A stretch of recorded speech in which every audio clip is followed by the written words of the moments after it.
Midjourney released an early version of their V8 model. You can use it by going to alpha.midjourney.com. I believe the new model is selected by default, but if not, you can choose it in your settings. This is an alpha model, so it's not in its final state. Both V8 and your V8 results will probably live on the alpha website for the next several weeks as they continue to make improvements. I've been testing the new model extensively. I still have many things that I haven't had time to try yet, but it felt like a good time to come out of my testing cave and share what I've learned so far. So we're going to go through my first impressions, parameters, and features that are or aren't available yet, and what we can expect from Midjourney in the coming weeks. So let's just get right into my first impressions of V8 Alpha. Right now, some things are working well, some are not, and everything should improve. Keep in mind that we're not talking about a finalized model here, so my impressions are subject to change as I do more testing and as Midjourney releases more updates. A big upgrade that stands out to me is prompt adherence. V8 has incredible prompt adherence compared to V7. I can ask for a scene with multiple distinct characters, which you're looking at here, and V8 does a much better job keeping track of and consistently delivering on all of those details. Here's another example using an over-the-shoulder prompt with an SREF code. My V7 results are on the left and V8 on the right. And you can see how V8 is more consistent in following that prompt compared to V7. This also means it's easier to do weird things like creating an image of an animal with claws on the front and hooves on the back. V8 also has significantly better text rendering compared to V7, like impressively better than V7, so that's really nice to see. I haven't played around much with trying to prompt for a lot of different font or lettering styles, but let me know if you have. To really get the most out of V8, it seems to prefer longer and more detailed prompts compared to V7, but they still need to be clear and concise.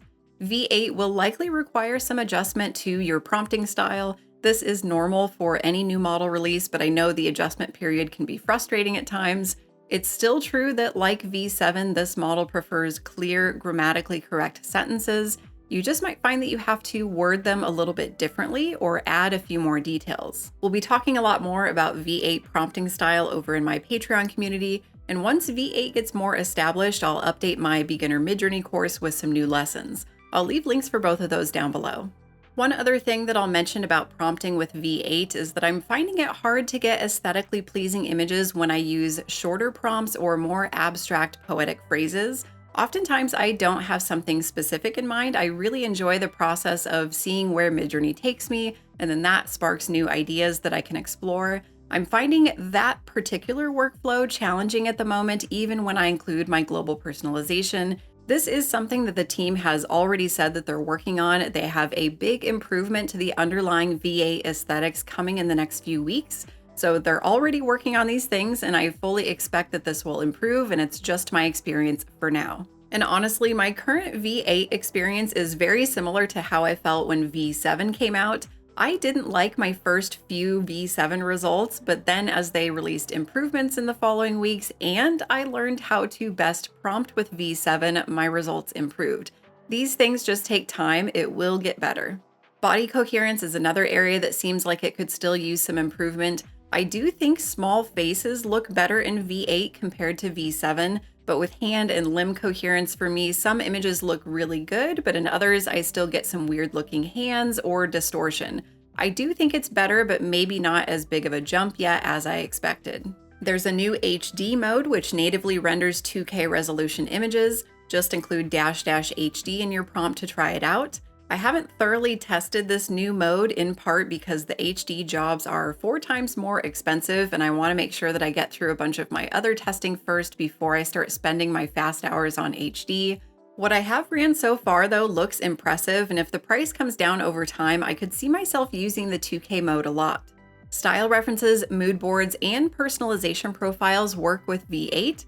And like HD mode, style references and mood boards are also 4 times more expensive right now, so be careful. You can use images as SREFs and use the same SREF codes from V7 in V8.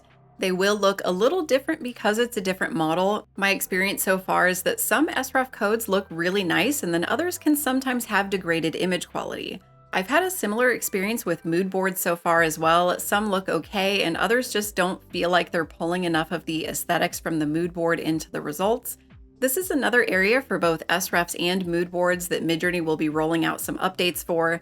They are interested in specific examples for SREFs, mood boards, and even specific prompts that work better for you in V7 compared to V8.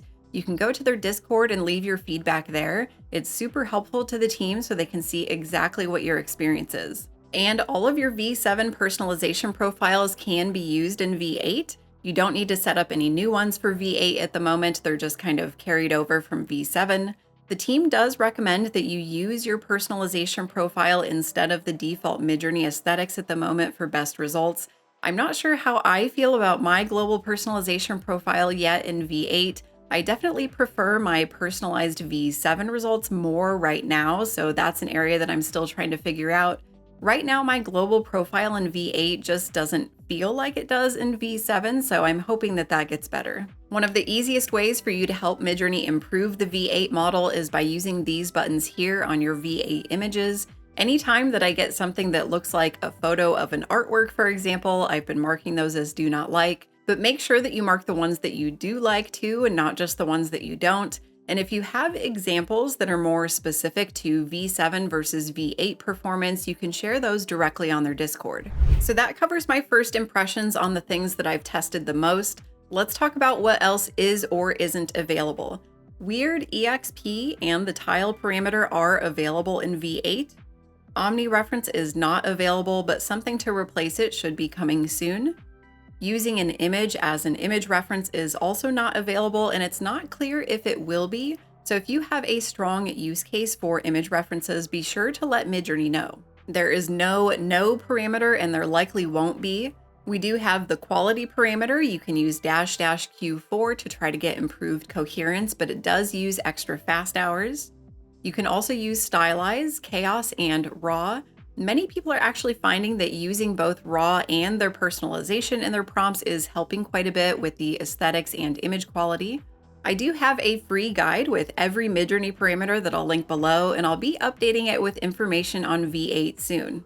Next, they've updated the web interface a bit, and remember, this is only on the Alpha website right now.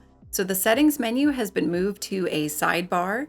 There is not a P button anymore for personalization profiles and mood boards. You now click this image button here, and this is where you can access your uploaded images, personalization profiles, mood boards, and your liked styles. And if you click on liked styles, you can actually switch this to created styles, which would be anything that you've made with the style creator. There's an improved conversation mode so that you can just talk in flow with the model. There's also a grid mode that lets you focus on one big set of images at a time. New upscalers and a whole new edit interface are coming soon. So I've seen a wide range of reactions to V8, just like with previous model releases, everything from excitement to frustration. Overall, I'm excited about the improvements to things like prompt adherence, text rendering, and the ability to handle those longer, more detailed prompts. And I'm really looking forward to the aesthetic improvements that are coming, as well as the updated edit model, which should be out in the next month or so. But if you try V8 and you don't love it right away, you don't have to stick with it yet. You can continue using V7 and wait until V8 has matured enough to make its way over to the main website, which is expected to take 1 to 2 months. If you do want to help Midjourney improve V8, use the like and dislike buttons on your images, and you can share your feedback on specific examples in the ideas and features and prompt challenge channels on their Discord.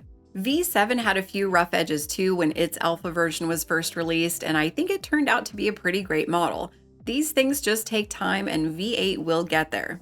If you're new to Midjourney or are just feeling a bit lost with how to prompt and want a solid foundation, I recently launched my first Midjourney course. It's a structured, beginner-friendly video course and includes updates throughout the year.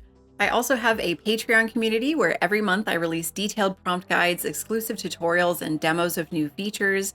This month's guide focused on caricatures and Art Nouveau. So if you like my teaching style, consider at least joining the free tier. And if you enjoyed this video, please consider liking, subscribing, all the things. Thanks for watching, and I'll catch you in the next one.